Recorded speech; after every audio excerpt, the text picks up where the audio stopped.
स्वस्ति श्री गणेशाय नमः।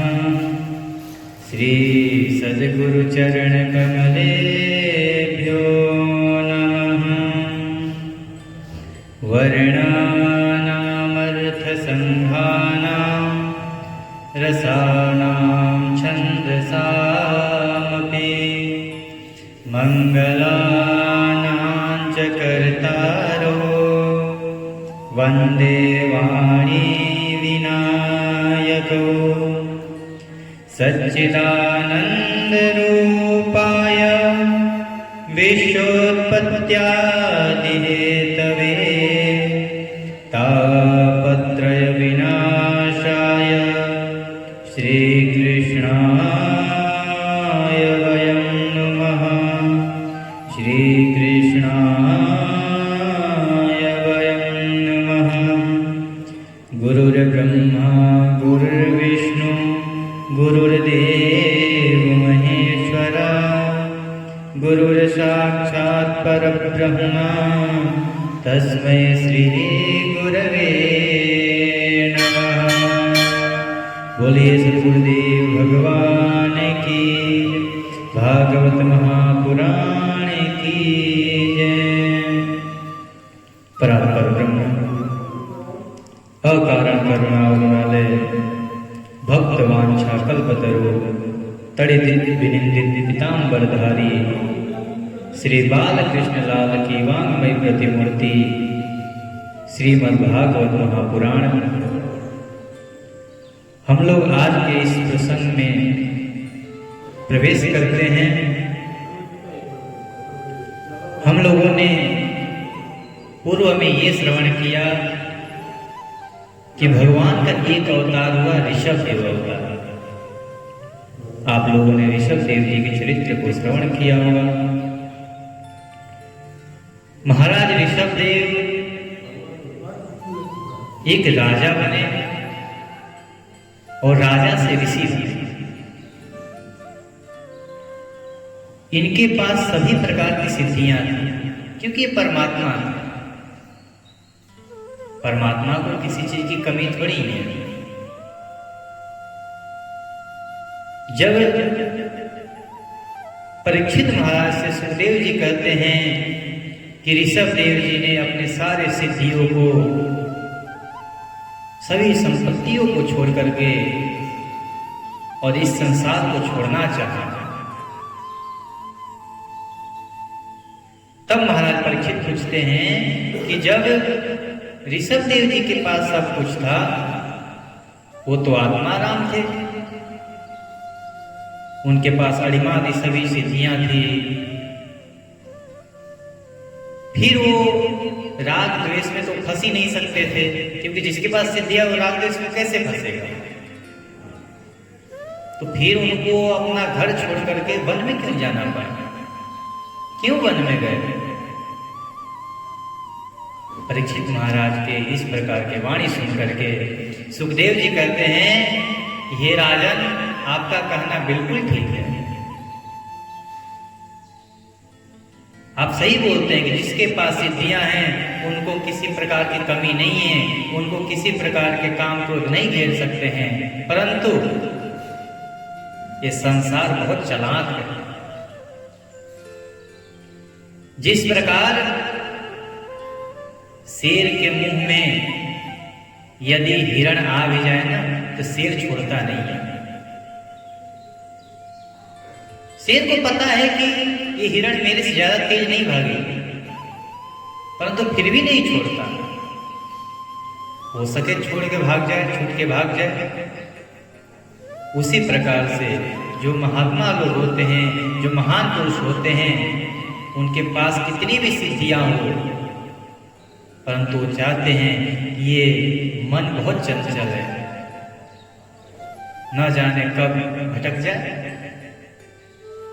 इस चंचल चित्त को अपना मित्र बनाने से दुख ही दुख मिलेगा। अब मन जहां कहेगा वहां चलना पड़ेगा हमें। फिर तो इस मन को क्या कहें, मन ने तो किसको नहीं व्यथित किया है, भगवान शिव को भी व्यथित कर दिया, तो हम लोग किस गणना में। इस प्रकार योगी लोग अपने मन पर विश्वास कभी नहीं करते और काम, क्रोध, मद, लोभ, ईर्ष्या, मत्सर ये सब तो बस राह देखते रहते हैं कि थोड़ा सा छूट मिले और हम प्रवेश कर जाएं। ऋषभदेव महाराज देखे कि अब मैंने बहुत राज भोग लिया, अब हमें इस राज को त्याग करना चाहिए। तब ऋषभदेव जी ने अपने पुत्रों को ज्ञान उपदेश दिया है और ज्ञान उपदेश करके अपने सबसे श्रेष्ठ पुत्र भरत जी को पूरे पृथ्वी का राज दे दिया और वहां से वन की तरफ चले गए। ऋषभदेव महाराज तो परमात्मा थे, उन्होंने अपने मन को और अपने चित्त को साकेत धाम तो पहले ही पहुंचा दिया था, केवल शरीर विचरण कर रहा था। ऐसे घूमते घूमते कर्नाटक के लगभग ऐसे क्षेत्र पड़ते हैं, उसी क्षेत्र में ऋषभदेव जी के ये पंचभौतिक शरीर घूम रहा है। उनका स्वरूप देख करके कोई उनको ये नहीं कह सकता था कि वो परमात्मा है, वो परमेश्वर का अवतार है। ऐसे ही बाल बिखरे हुए हैं, ना लगता है कि कई दिनों से स्नान नहीं किए हैं, मैले वस्त्र पहने हुए हैं, ऐसे घूम रहे हैं। जो भी देखता दूर से ही भग जाता कि इतने मैले लोग कौन उनके पास ले जाए, दूर से ही दुर्गंध आ रही उनके शरीर से। ऋषभदेव जी ने जब देखा कि अब इस शरीर को भी त्याग करना है, तब अपना वो वस्त्र जो धारण किए थे मैदा, वो भी त्याग दिए और काल की गणना ऐसी हुई, काल अपने गति से चला और उस जंगल में बांसों के रगड़ से बांस आपस में रगड़े और उस घनघोर जंगल में आग लग गई और महाराज ऋषभदेव जी का जो 5 भौतिक महाशरीर था वो उसी में लीन होकर के भस्म हो गया। कहते हैं कि जब ऋषभदेव जी का वो शरीर भस्म हुआ तो उनके शरीर से, उस वन से ऐसे सुगंध उत्पन्न हो रहे थे कि मानो मलयागिरी चंदन भी भेद है उसके सामने।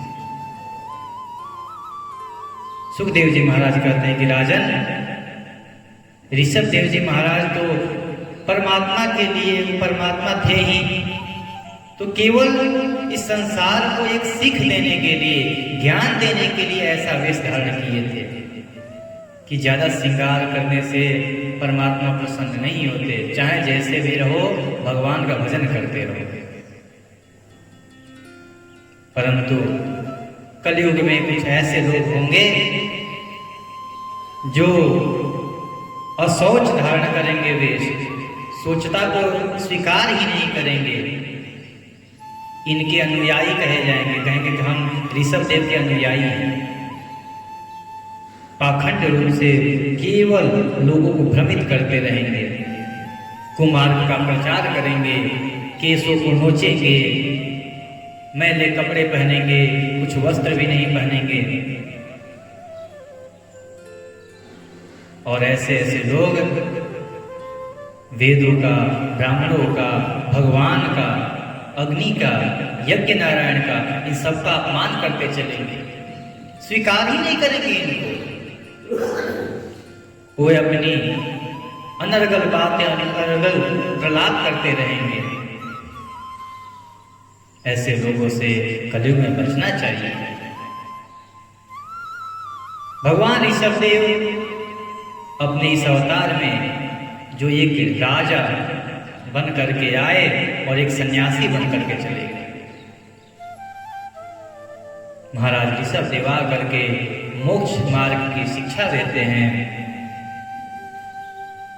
कहते हैं कि धन्य है ये प्रियव्रत का कुल जिसमें महाराज ऋषभ देव जैसे महात्मा उत्पन्न हुए। कुल ही क्या धन है, धन्य तो ये पूरा भारत भूमि है। धन्यास्तुते भारत भूमि भागे, गायन्ति गीता किल गीत गानी, धन्यास्तुते भारत भूमि भागे। धन्य है भारत भूमि जिस पर ऐसे ऐसे महान संत उत्पन्न होते हैं, जिस पर परमात्मा स्वयं अवतार लेकर के आते हैं। इस भारत भूमि में जन्म लेने के लिए देवता भी ललायित रहते हैं। देवता लोग भी सोचते हैं कि हमें जन्म मिल जाए इस भारत भूमि में, क्योंकि परमात्मा जब अवतार लेना होता है तो इस पूरे ब्रह्मांड का एक छोटा सा अंश इस भारत भूमि का ही चयन करते हैं। ऐसे भारत भूमि को हम नमस्कार करते हैं। आगे महाराज परीक्षित से सुखदेव जी महाराज कहते हैं कि इस प्रकार ऋषभ देव जी अपने जन्म को सार्थक करते हुए यहाँ से अपने धाम को चले गए। मैंने आपको उन्हीं का चरित्र सुनाया। हमें विश्वास है कि आपको उनका चरित्र सुन करके बहुत प्रसन्नता प्राप्त हुई होगी। हे राजन, जो व्यक्ति योग की साधना चाहता है वो महाराज ऋषभ देव जी का ये चरित्र श्रवण करेगा, उसको योग में निष्ठा बढ़ जाएगी। इसीलिए ऋषभ देव महाराज के इस चरित्र को महात्माओं को अवश्य ही सुनना चाहिए। भगवान ऋषभ देव जी के चरित्र के बाद आगे उनके पुत्र महाराज भरत के चरित्र को सुखदेव जी महाराज परीक्षित को श्रवण कराते हैं। सुख महाराज कहते हैं कि हे राजन, महाराज भरत बड़े ही भगवत भक्त थे। भगवान ऋषभ देव जी के पुत्र थे और ऋषभ देव जी ने भरत जी को ये पूरे पृथ्वी का राज देकर के गए थे। इसलिए महाराज भरत अपने पिता के आज्ञा के पालन के लिए पूरे पृथ्वी का राज चला रहे थे। उनका बचपन से ही भगवान जी के चरणों में इतना प्रेम था कि वे स्वीकार नहीं करना चाहते थे पृथ्वी का राज्य, परंतु पिता का आदेश है, इसीलिए बोले कि हम पिताजी के आज्ञा का पालन करेंगे। महाराज भरत जी का जब युवा अवस्था आई तब उन्होंने विश्वरूप की कन्या पंचजनी से विवाह किया। पंचजनी से विवाह करने के बाद भरत जी को 5 पुत्र उत्पन्न हो गए। उन 5 पुत्रों का नाम है सुमति, राष्ट्रवृत्त, सुदर्शन, आवरण और धूम्रकेतु। ये 5 पुत्र भरत जी के हुए और ये 5 पुत्र महाराज भरत के जैसे ही तेजस्वी भगवत भक्त। एक विशेषता और है महाराज भरत जी का, भरत जी इतने प्रतापी राजा हुए, इस जिस हम देश में रहते हैं इस देश का नाम पहले था अजनाभ वर्ष, परंतु भरत जी महाराज के चरित्र से, भरत महाराज के प्रताप से इस देश का नाम उसी समय से भारत कहा जाने लगा। महाराज भरत बहुत बड़े ज्ञाता थे। महाराज भरत बहुत बड़े बड़े यज्ञ किए, अनुष्ठान किए, ऋत्विजों को बुला करके नित्य होम किया करते थे। प्राकृतिक और वैकृत सभी प्रकार के यज्ञ अनुष्ठानों को करते थे। अग्निहोत्र, 10 पूर्णमास, चातुर्मास इत्यादि सभी यज्ञों को महाराज भरत करते रहे। आगे जब देखे कि अब बहुत राज्य भोग लिया, अब हमें भी भगवत भक्ति में लगना चाहिए, काल के घड़ी से उनको 1 करोड़ वर्ष तक महाराज भरत ने राज किया और अपने पुत्र को, जैसे वंश परंपरा चली आ रही है कि पिता अपने पुत्र को राज लेकर के वन की तरफ प्रस्थान करते हैं। भरत जी महाराज अपने 5 पुत्रों में इस पृथ्वी को दे करके और स्वयं हरिहर क्षेत्र में चले गए, जो अभी के नेपाल में स्थित है। हरिहर क्षेत्र में चले गए, वहाँ पे माता गंडकी नदी विराजमान है। वहीं पर महाराज भरत अपने जीवन यापन कर रहे हैं, भगवान के नित्य कथा श्रवण करते हैं, गुणगान करते हैं, भजन कीर्तन करते हैं और भगवान की ही सेवा में लगे रहे हैं। भरत जी के दिन ऐसे बीत रहे हैं कि मानो कुछ जानते ही नहीं, केवल उनके लिए भगवान है बस, और कुछ नहीं। ऐसे बीतते बीतते बहुत समय बीत गए।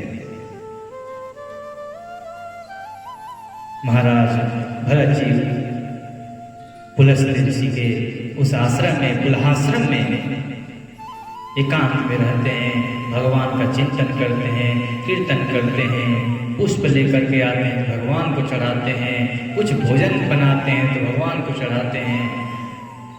भगवान की इतनी सेवा कर रहे हैं कि सब कुछ भूल गए उनके सामने। सुखदेव जी महाराज कहते हैं कि भरत जी के इस प्रकार के सेवा भाव को देख करके तो ऐसा लगता है कि मानो भगवान को साक्षात प्राप्त हो गया। भगवान के पुत्र थे वो, ऋषभ देव जी के पुत्र थे। एक बार की बात है, भरत जी महाराज गंडकी नदी में स्नान करके नित्य नैमित्तिक अपने क्रियाओं से निवृत्त होकर के और उसी गंडकी नदी में स्नान करके और भगवान का नाम का जप कर रहे थे। उन्होंने एक विचित्र घटना देखी। उस नदी में एक मृग जल पीने के लिए आई। वो मृग गर्भवती थी। उनको देख करके भरत जी महाराज देख रहे थे कि कैसे चंचल बुद्धि की और कैसी चंचल फुर्तीली ये मृग है, जल पी रही है और इधर उधर देख रही है। क्योंकि इन मृगों को कहा गया है कि ये बहुत डरपोक होती है, ये जन्मजात ही डरने वाली है। वो मृग गर्भवती थी, जल पी ही रही थी, अभी आधी ही पी थी कि भयंकर एक दहाड़ सुनाई दी। अब हरिण जाति स्वभाव से डरपोक, वो पहले ही चौकन्ना हो गई और जो आवाज सुनी वो एक छलांग लगा दी कि नदी को पार कर जाऊंगी तो इस शेर मुझे खाएगा नहीं। और जैसे उस मृग ने छलांग लगाई, डर के कारण, भय के कारण उसके गर्भ से वो गर्भ गिर गया। जब गर्भ गिरा तो जल में बहने लगा वो गर्भ। महाराज भरत जी ने देखा कि यदि इसको नहीं बचाया ये तो बह जाएगा, ये तो समाप्त हो जाएगा। उस शिशु को, उस मृग के बच्चे को भरत जी ने पकड़ लिया और अपने पास रख लिया। आगे जाके देखा तो जो हिरण थी, जो उस बच्चे की माँ थी, वो छलांग लगाई थी और डर के कारण उसका प्राणांत हो गया था। अब भरत जी सोचने लगे इस मृग शावक को मैं कहाँ रखूं? ये अपने झुंड से भी बिछड़ गया है, इसकी माँ के भी देहांत हो गए हैं। अब इसको करूं तो करूं क्या, ऐसे छोड़ नहीं सकता हूं। शिशु है ना, बेचारा समाप्त हो जाएगा ये तो। महाराज भरत जी ने देखा कि अब इसका कोई सहारा नहीं है, तो इसका सहारा मैं बनूंगा। और भरत जी महाराज उस शिशु को, उस शावक को उठा करके अपने आश्रम ले गए। वहां पर उस शावक का पालन पोषण करने लगे। इतना पालन पोषण करने लगे, इतना पालन पोषण करने लगे कि महाराज भरत अब परमात्मा को भूल करके और उस मृग में ही लगे। अब जहां एक दिन में 50 माला होते थे, वहाँ अब 25 माला होने लगे। 25 माला का समय वो सब मृग सावक में जाने लगा। इतना प्रेम बढ़ गया मृग सावक से कि भरत जी तो सारे पूजा पाठ ध्यान अर्चना सब भूल गए और केवल उस मृग पे ही वो खाया कि नहीं खाया, क्या कर रहा है, कैसे फिर रहा है, उसके साथ खेलना, उसके साथ चलना, उसके साथ घूमना, उसको घुमाना, बस यही रह गया था। सब कुछ भूल गए महाराज। कभी वो ना दिखाई दे तो व्याकुल हो जाते थे, सोचने लगते थे कहीं कोई सिंह आकर उठाकर तो नहीं ले गया। घूमने लगते थे, कहीं जाते थे तो उसको लेकर के जाते थे कि कहीं कोई आकर के इसका शिकार न कर जाए। बहुत प्रेम, बहुत लगाव हो गया। जब वो छोटा छोटा मृग सावक उसके पाँव में छोटे छोटे घुंघरू बांध दिए थे, जब वो चलता था तो सुंदर आवाज करता था। जहां पर महाराज भरत भगवान का निरंतर कथा श्रवण करते थे, अब वहां पर उनको उस सावक के पैर में बंधा हुआ घुंघरू का आवाज मधुर लगता था। जब वो चलता उसके चरण के छोटे छोटे चिन्ह भूमि पर पड़ते तो महाराज भरत कहते कि धन्य है ये भूमि जिस भूमि पर ये मृग चल रहा है। इसीलिए तो हमारे महात्मा लोग कहते हैं कि सभी जीवों पर दया करो परंतु आसक्त मत हो। आसक्ति ही तो बंधन का कारण है। आसक्ति रहित रहो। और आजकल तो लोग कुत्ते को ही पाल रहे हैं। ये चरित्र हमें यही सिखाता है कि हम जिसमें ज्यादा ध्यान लगाएंगे हमारा अगला जन्म वैसा ही होने वाला है। वो मृग धीरे धीरे बड़ा होते रहा। अब समय के पहिया तो हमेशा चलती रहती है, वो रुकेगी कहां से। महाराज भरत का जब अंतिम समय आया उस समय भी वो मृग का शावक उनके पास ही बैठा, उदास बैठा हुआ था। महाराज भरत का चित्त भगवान को छोड़ करके अंत समय में भी उस मृग पे ही लगा रहा कि अगर मैं चला जाऊंगा तो इस मृग का क्या होगा, इस शावक का क्या होगा। ये तो मेरे को ही अपना माता पिता सब कुछ मानता है, अब इसका क्या होगा मेरे जाने के बाद। ये सोचते सोचते ही महाराज भरत ऐसे पवित्र क्षेत्र में होते हुए, हरिहर क्षेत्र में होते हुए और अपना शरीर केवल उस मृग के ध्यान में ही निकाल शरीर त्याग दिया।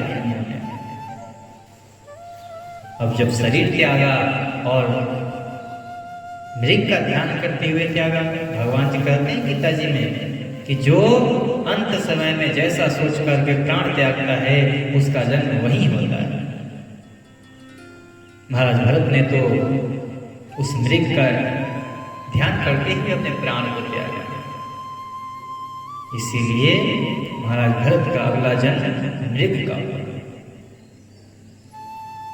महाराज भरत जी जब मृग बने तो उससे पूर्व में बहुत तपस्या किए थे। तो उस तपस्या का फल ये हुआ कि पूर्व जन्म में जितना वो किए थे, जो जो कर्म किए थे वो सब उनको याद है। पहले की यादाश्त भूली हुई नहीं थी उनकी। इस प्रकार मृग बने हुए राजर्षि भरत के हृदय में जो वैराग्य भावना जागृत हुई, उससे छिपाए रहकर उन्होंने अपनी माता पिता उस मृगी को छोड़ करके और उसी वन में चले गए जहां पर पहले प्राण त्यागे थे। उसी हरिहर क्षेत्र में सालग्राम तीर्थ में चले गए और वहां जाकर के सूखे पत्ते इत्यादि खा करके जीवन यापन कर रहे हैं और उस काल का इंतजार कर रहे हैं कि कब काल आएगा और ये शरीर को मैं त्यागूंगा। ऐसे में भरत जी जो मृग का रूप धारण किए हुए हैं, अपने दिन धीरे धीरे बीतते बीतते जब अंत समय आने लगा तो अंत में उन्होंने अपने शरीर का आधा भाग गंडकी नदी में और आधा भाग बाहर रख करके अपने उस मृग शरीर को भी छोड़ दी। उन्होंने पहले योग किया था, तो उस योग का ये फल है। भगवान कहते हैं कि कोई योग से आधे में से छूट जाए, अगर भटक जाए रास्ता, तो उसको अगले जन्म में वो फिर से करने का अवसर प्राप्त होता है। और अवसर प्राप्त नहीं हुआ तो कुलीन घर में, बड़े रईस घर में जन्म लेता है। भरत जी का ये तीसरा फिर जन्म हुआ, और इस बार वो एक अंगीरस गोत्र में उत्पन्न ब्राह्मण के कुल में जन्म लिए। उनके पिता बहुत बड़े शम दम तप स्वाध्याय विद्या अध्ययन में निपुण थे, बहुत बड़े विद्वान थे। उनके पिता के 2 पत्नियां थी। बड़ी पत्नी से 9 पुत्र हुए और छोटी पत्नी से एक साथ 1 पुत्र 1 पुत्री हुई। पुत्र जो 1 पुत्र 1 पुत्री हुई, उनमें से वही पुत्र भगवान के परम भक्त महाराज भरत जी थे। वे पिछले जन्म में मृग शरीर को त्यागे थे। उनको सब याद था कि मैंने किस प्रकार एक मृग शावक में अपने बुद्धि को, अपने मन को लगा दिया था, जिसके कारण मुझे मृग का शरीर धारण करना पड़ा था। मैं आसक्त हो गया था उसमें। इसीलिए जो भूल मैंने पूर्व जन्म में किया था, अब इस जन्म में नहीं करूंगा। इसीलिए महाराज भरत जी जब ये जन्म लिए ब्राह्मण कुल में, तो उनको तो अपने स्वजनों से, अपने परिवार वालों से भी विचार करने में, बात करने में, लगाव करने में संकोच होता है कि कहीं फिर मैं परिवार में आसक्त ना हो जाऊं, आसक्ति ना मुझे घेर ले। बहुत बचते थे परिवार वालों से, और केवल परमात्मा का ध्यान लगाते थे। हे परमात्मा, इस जन्म को मेरा सार्थक कर दो, इस जन्म में किसी से लगाव ना हो। कहते हैं कि भगवान भरत जी थोड़े थोड़े बड़े होते गए, वैसे ही कि परमात्मा के चरणों में प्रेम बढ़ता गया। भगवान के चरणों में प्रेम बढ़ते हुए देख करके उनको लगा कि अब तो इस संसार को छोड़ना ही है, पर छोड़ूं कैसे? पिताजी बड़े कर्मकांडी हैं, भाई सब कर्मकांडी हैं, ये तो मेरे को कर्मकांड में लगाएंगे ही। अब ब्राह्मण घर में जन्म लिए, कर्मकांड तो करना ही पड़ेगा। बोले कि इससे अच्छा है कि मैं अपने आप को मूर्ख ही रहने दूं। अगर पढ़ाएंगे, मैंने याद करके सुना दिया, आज एक मंत्र पढ़ाएंगे, वो सुना दिया, कल दूसरा मंत्र पढ़ाएंगे, ऐसे करते करते मेरे को तो पढ़ाते रह जाएंगे, मैं तो भजन करूंगा ही नहीं। तो महाराज भरत जी ने अपने उस दिव्य स्वरूप को अपने अंदर ही छुपा करके एक जड़ के समान स्वरूप धारण कर लिया।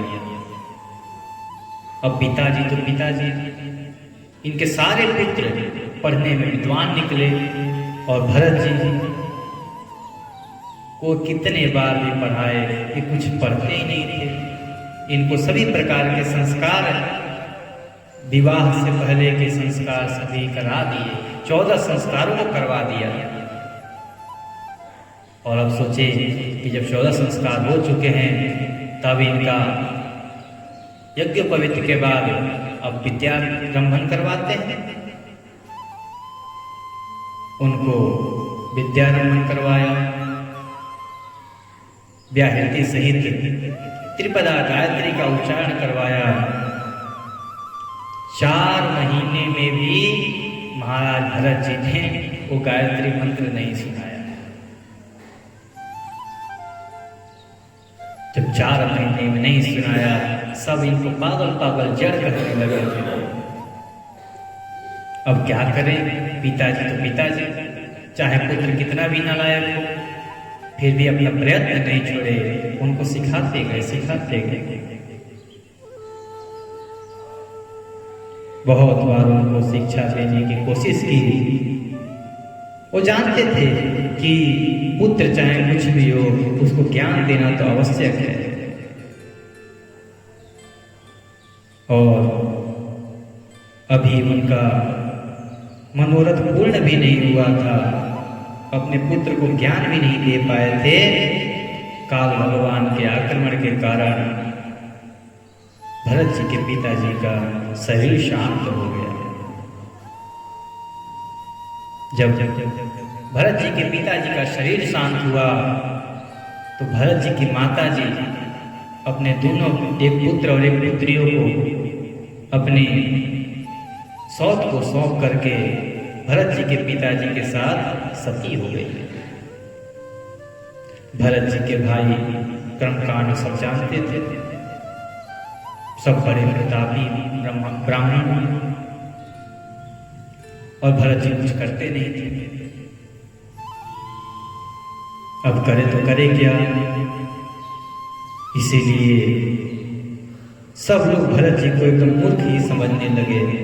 और पिताजी जब स्वर्ग को चले गए, इस शरीर को त्याग दिए, तब सब भाइयों ने भी उनको पढ़ाना लिखाना छोड़ दिया।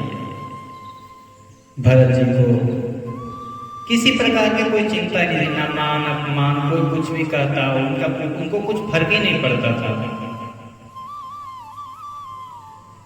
वो एक जैसे साधारण पशु के समान ही अपने जीवन यापन कर रहे थे। जब साधारण पशु ने पागल, मूर्ख अथवा बहरा करते थे तो उनको कुछ असर ही नहीं पड़ता था, बोले कहते रहो। वो ऐसे स्वभाव ही रखते थे, कहते थे कि चाहे कुछ भी हो जाए, मुझे इस संसार में फिर नहीं बसना है। वो सर्दी, गर्मी, वर्षा, चाहे कुछ भी हो, ऐसे नंगे पड़े रहते थे। अब करे तो करे क्या, उनके सभी अंग इतने बलशाली जैसे दिखाई देते थे और कुछ काम ही ना करते थे। वे पृथ्वी पर ही बड़े बड़े कभी तेल उबटन आदि नहीं लगाते थे और न कभी स्नान ही करते थे। इससे उनके शरीर में मैल जम गई थी। उनका ब्रह्म तेज धूलि से ढके हुए मूल्यवान मणि के समान छिपा हुआ दिखाई दे रहा था। उनका यज्ञोपवीत भी बहुत ही मैला हो गया था। इसलिए अज्ञानी जनता यह कोई द्विज है, कोई अधम ब्राह्मण है, ऐसा कह करके उनका तिरस्कार कर दिया करते थे। किंतु वे इसका कोई विचार न करके स्वच्छंद ही घूमते रहते थे।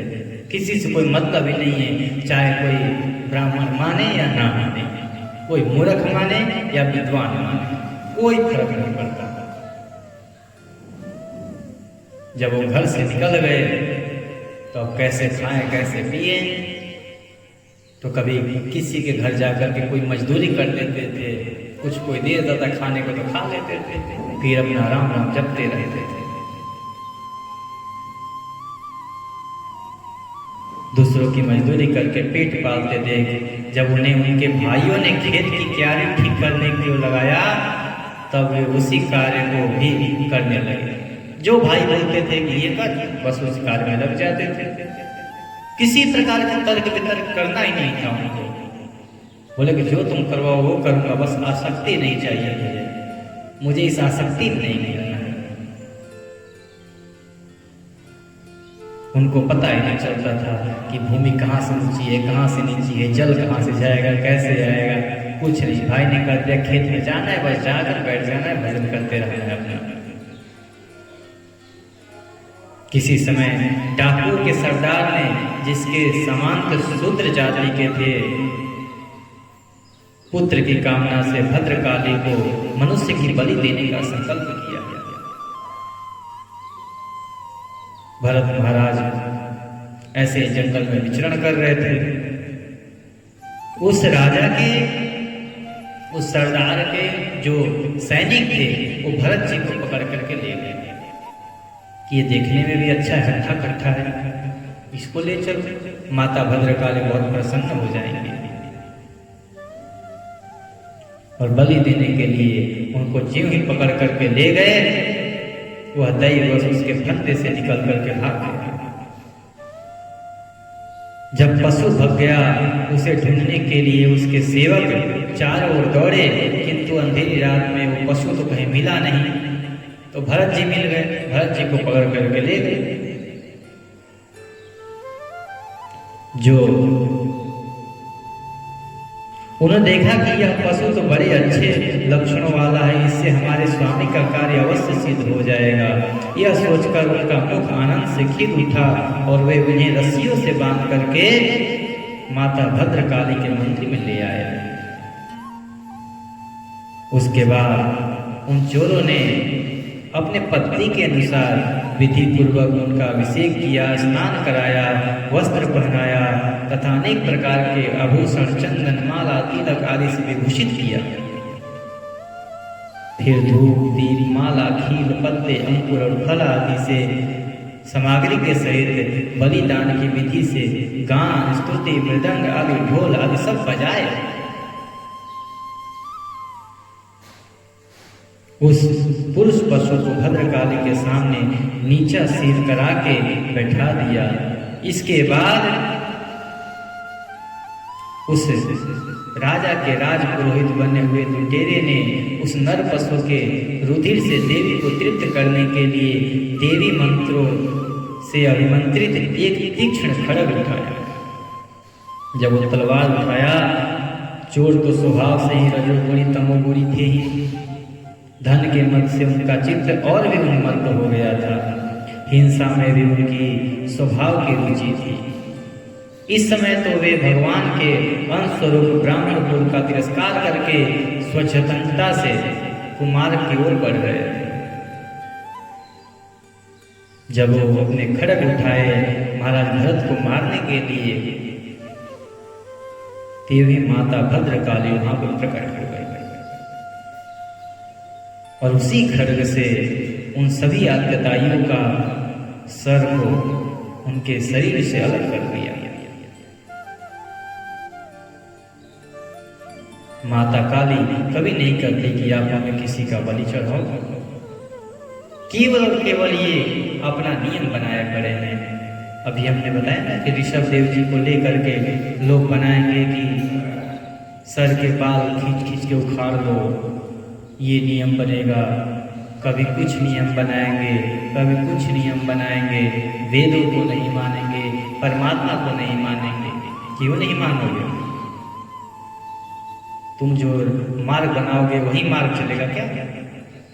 केवल लोगों को फंसाना है। माता कालिका ने वहीं पर उन सभी पापियों को समाप्त कर दिया। महाराज भरत जी ने उनके इस स्वरूप को देख करके थोड़े से सहम से गए और उनके चरणों में प्रणाम करके तो वहां से चल दिए। उसके बाद की कथा, अब जड़ भरत जी की कथा यहाँ से प्रारंभ हो जाएगी। अगली कथा अगले दिन। बोलिए भागवत महापुराण की।